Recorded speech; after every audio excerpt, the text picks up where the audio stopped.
reincarnating the woolly mammoth to return in 4 years. Interesting choice in words already. Reincarnating? What the hell? That's scary. That's not really what they're doing, though, right? But it's interesting, too, because 90% of all animals that have ever existed are dead. They're extinct.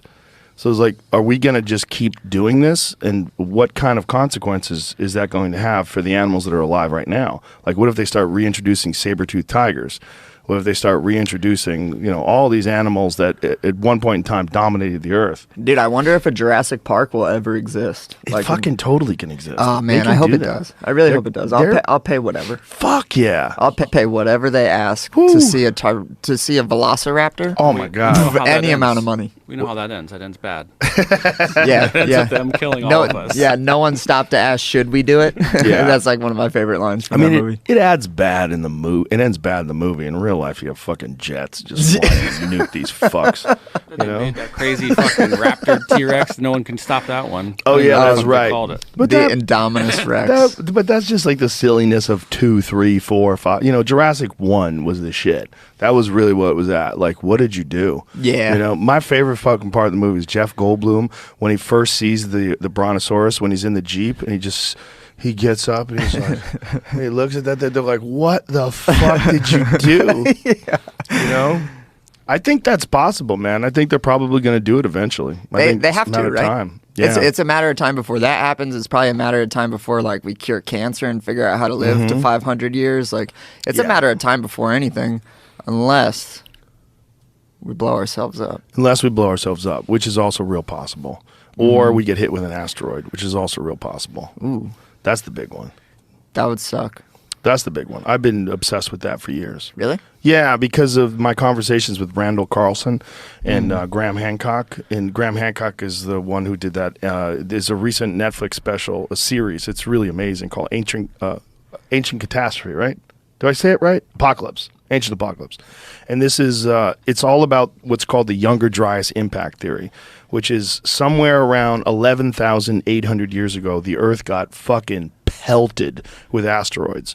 And there's all this physical evidence in the form of nanodiamonds, these micro diamonds that are created upon impact when these giant rocks slam into the Earth, just the heat and the power and the pressure. And then also iridium. Iridium, which is very common in space but very rare on Earth. There's a layer of iridium all over the Earth around this time, around 11,800 years ago. And this also coincides with the end of the Ice Age.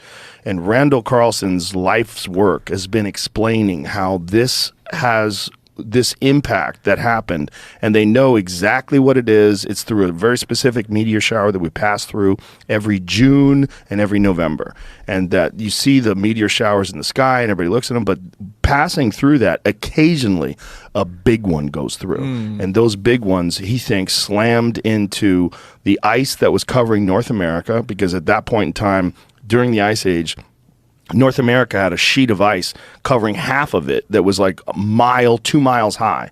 And all that stuff is what you see when you see the Great Lakes. That's melted ice. And that he thinks that it happened almost instantaneously. And that these things slammed into the ice, they slammed into parts of the world, and that is the flood story from the Bible. That's the Epic of Gilgamesh. That's all these different things. And it also shows why there's all these like super sophisticated structures that seem to be thousands of years older than they previously thought they were. So what him and Graham Hancock have come up with, and that's what's in this Ancient Apocalypse documentary, is that at one point in time there was an incredibly sophisticated society that lived on Earth, and that's the Africans, the Egyptians. What they had done in whatever thousands of years it was that they built that stuff, because it's under dispute as to how old it really is. It's at the very earliest, the very least, it's 2,500 BC. But they think it's way older than that. And these people had technology that we still don't understand. We don't know what they used. We don't know how they did it. But they moved 2,300,000 stones that were tons, some of them from hundreds of miles. They cut obelisks out of the mountains and moved them 1,000 miles. They have no idea how they did it. They have no idea what they used to cut them. They have no idea what they used to move them. And you're talking about people at that point in time You know, when you're dealing with 5,000, 6,000 years ago, we thought they were like hunter-gatherers. Like, how did they do that? Yeah. If it's really 10,000 years old, 12,000 years old, 20,000 years old, what kind of sophisticated culture exists that went on a different path than we went on? We went on the path of internal combustion engines and electricity and computers. They might have gone on a similarly advanced or more advanced way, but with a completely different angle. They came at technology from a completely different space, and that's what we see when we see those stone structures. I'm worried that that could happen to us, and I'm worried that if something like that did happen, there would be very little evidence of the society that's left. You'd have a small group of people that survived and lived in fucking utter barbaric conditions, and I think that's also why people are so fucking savage. When you look at human beings like 6,000, 5,000 years ago, what we're probably seeing, according to Graham Hancock and a lot of other people now at this point in time are coming to this conclusion, is a reemergence of civilization, not the birth of civilization. What we think of as the emergence of civilization, we think of Babylonia and ancient Sumer, and this is the first mathematics, the first written language, the first agriculture. And what they think now is this is just a rebirth of a complicated society, and that for the 6,000 years plus after the impacts, it was probably hell on earth. And the people that survived were fucking monsters. Yeah. Just monsters. And that is probably why people were so fucking savage post the construction of this insanely complex civilization in Egypt. I mean, what they did in Africa to this day is one of the most puzzling things that archaeologists have to ponder. Yeah. Like, how? What is this insanely sophisticated society that existed that built these structures and left behind no record of how they did it? Yeah.